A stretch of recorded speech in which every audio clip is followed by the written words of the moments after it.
I'm John Craig. I'm Professor of History at Simon Fraser University.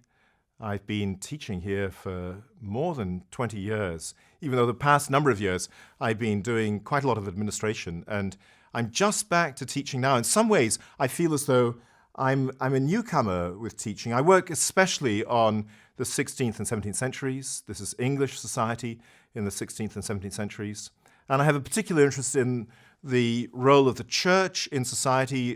A lot of my work of late concerns books, and I've been tracking down the purchase of books by parish churches. This is a solid tome on wooden boards, and this is pigskin. These used to belong in a theological library.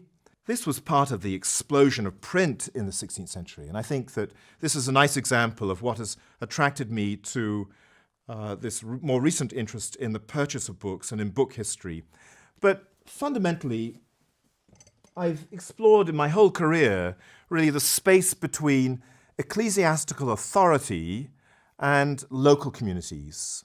So in a lot of my work, even if I might be dealing with the history of sounds, the sounds made by people singing psalms or whipping away dogs from an assembly of people, that appeared in a little piece I wrote called Psalms, Groans and Dog Whippers. We have to imagine a much more sort of interactive way in which people engaged in worship services and listen to sermons than perhaps is the case today, or perhaps people engage still in kinds of dynamic ways with a speaker and an audience.